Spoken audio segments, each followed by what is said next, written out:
How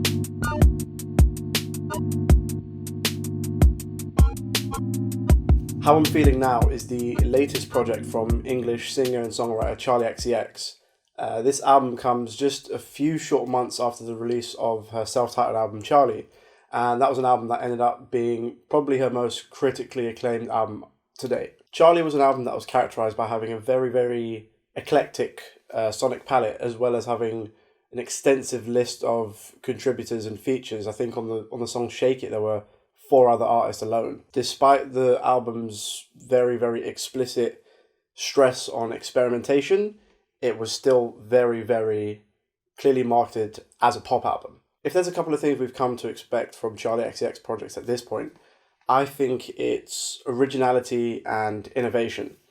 I think over the past maybe 5 or so years, she has been responsible for some of the most forward-thinking and original music in this genre, while still somehow remaining very, very accessible to a large portion of people. Being the kind of artist that she is, one that's always willing to take risks and push her sound and image forward, it's kind of no surprise that she is essentially the first major pop artist to write, record, and release an entire album during this current pandemic. How I'm Feeling was pretty much entirely recorded in the last couple of months, with the album itself only being announced a matter of weeks ago.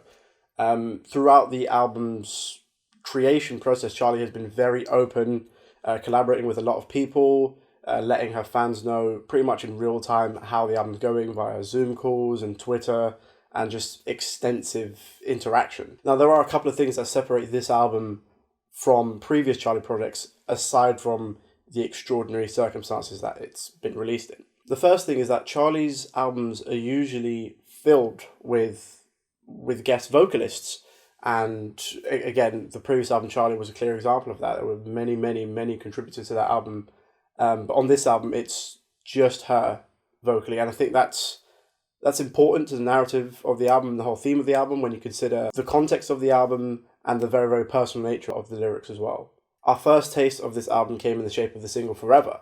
In my opinion, I think it's easily one of her most overtly romantic songs in her catalogue. The entire song is essentially just an ode to her current partner, with whom she is self-isolating. Although from a lyrical standpoint, this is a relatively traditional pop song, instrumentally this is one of the more eclectic tracks on the entire project. It draws influences from synth pop, industrial music, and electronic music, kind of just smashing them all together. But I think despite its experimental nature, it's a very experimental for a major pop album at least, it still remains endlessly catchy, and that's a theme that runs throughout the rest of this album. Whilst it's clearly it's a love song, it's a very romantic song, personally I find this kind of a bittersweet moment, and I think the reason is that, again, even though it's a love ballad, there's kind of this looming sense that this relationship that she's gushing about is finite, despite the fact that it's called Forever. As usual, A.G. Cook, who handles most of the production of this album, kills this song as well. He turns this seemingly traditional ballad into what sounds like an AI finally achieving consciousness and professing their love to a human. The album opens with the song Pink Diamond, which fittingly sounds literally like a party for the end of the world. It sounds like a rave melting in a cauldron of purple acid. Now, as the lyrics of the song may suggest, a bit on the nose, she and the beat go extremely hard. But I think this is kind of a misdirect, actually, because the rest of the album is a bit more emotionally driven than this first song might suggest to us. Nonetheless, Pink Diamond does its job extremely well by immediately capturing your attention. One theme that I think runs pretty much throughout this entire album is Charli coming face to face with her vulnerabilities and insecurities as a person. I think the song 7 Years is an expression of her newfound willingness to be open to those emotions. They kind of tone down the auto-tune on her voice on this track in comparison to some of the other songs in the album, and it makes it sound to me as if she is starting to assume her form as like a genuine real person breaking through some sort of simulation. I think another thing to note about this song is that it kind of sounds like, to me at least, as one of the more kind of R&B inspired tracks on the album. The song Detonate is similar in its subject matter, and I think it's probably the most vulnerable display of emotion on the entire album. Instrumentally, it's a strange mesh of these kind of like two-step garage percussion instruments alongside these glittering synth and skittering vocal samples. I think the song Detonate sounds like the most unsure Charli has been of herself in years. Of course, as with any Charli project, we've come to expect at least a couple songs that are just dedicated to pure, unbridled fun and joy. And I think the song Claws is that on this project. It's produced by Dylan Brady of 100 Gex, and he smashes together elements of glitch music, hip-hop, pop, house, electronic, and he makes something that sounds like I'm watching a Saturday morning cartoon on DMT. Charli's lyrics on this song are probably the simplest they've been on this entire album, but again, it's endlessly enjoyable and it's catchy as hell as well. I haven't been able to get this hook out of my head since the day it dropped. To me, it's the sound of just pure love and infatuation magnified 100 times by our current situation of forced self-isolation. Now, speaking of self-isolation, as this album has been written in the midst of a global pandemic and while she's been self-isolating, the album more so addresses the side effects of self-isolation rather than the self-isolation itself. I think the one exception to this, and the song that most overtly references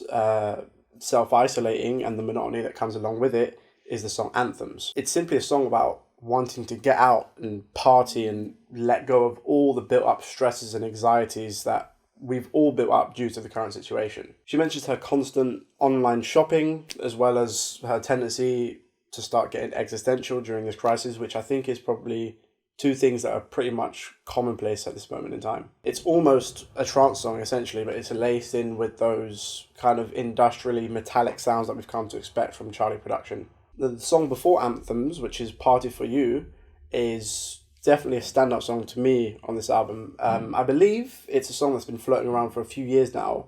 I think it dates back to at least 2017. I know Charli's performed it live a couple of times, and it sounds like her and A.G. Cook have taken their sweet time to just truly perfect this song. Lyrically, it addresses the fact that 99% of parties are thrown for one thing and one thing only. She delivers these rapid-fire lyrics, all about pure infatuation and lust, and the instrumental seems to change and evolve and transform at every given opportunity. For me, I feel this is the emotional climax of the album, and it's also the centerpiece of the project. It's all of her insecurities, wants and desires culminating into just simply one intense but simple desire for intimacy. The song is the most fluid, expressive and progressive song on the entire project probably, and I think it's already standing out to me as one of Charli XCX's best ever songs. As usual, which is a trend you see quite a lot in Charli's writing, she manages to get the most amount of emotion across in the simplest and most straightforward lyrics possible. Now, the album closes with the song Visions, which is kind of like a synth-heavy ballad that has Charli's voice manipulated into almost every register possible. The song kind of plays with your expectations of builds and drops that you traditionally hear in EDM, and it always has you not quite knowing what to expect from the very next transitionary period of the song. Pulsating is the word to describe the middle section of this song. It's filled with this kind of constant bounce and pure